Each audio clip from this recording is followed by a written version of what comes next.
presented by BR Music। छोरा हाथी के सवारी हो डीजे संजय सम्राट। हाथी के सवारी हो छोरा हाथी के सवारी हो छोरा हाथी के सवारी हो विश्वकर्मा बाबा सुना ना छोरा हाथी के सवारी हो विश्वकर्मा बाबा सुना ना छोरा हाथी के सवारी हो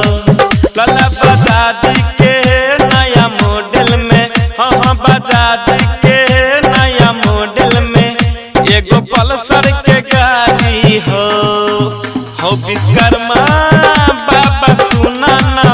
छोरा हाथी के सवारी हो विश्वकर्मा बाबा सुना ना छोरा हाथी के सवारी हो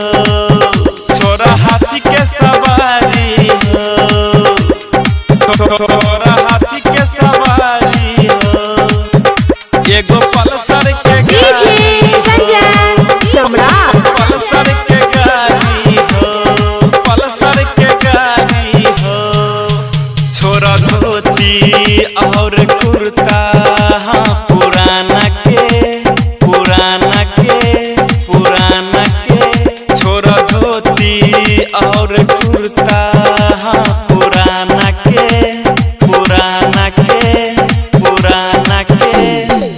फॉलो कर रहे हो बाबा नया जवाना के हाँ जवाना के फॉलो कर रहे हो बाबा नया जवाना के हाँ जवाना के नया जवाना हो केस बनला फेसवाश करला कटाला टुडारी हो बाबा विश्वकर्मा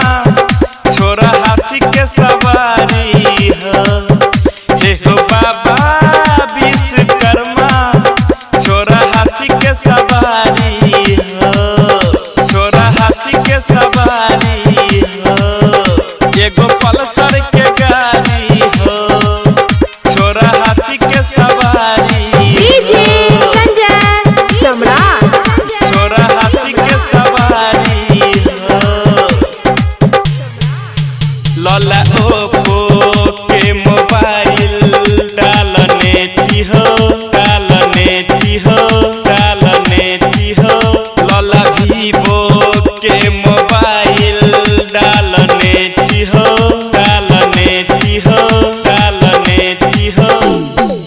तहु चला बहो बाबा फेसबुक हो हाँ फेसबुक हो तहु चला बहो बाबा फेसबुक हो हाँ फेसबुक हो राइटर ओम प्रकाश और बबलू बेदर्दी जिया तोरे पुजारी हो बाबा विश्वकर्मा छोरा हाथी के सवारी हो बाबा विश्वकर्मा छोरा हाथी के सवारी हो छोरा हाथी के सवारी हो।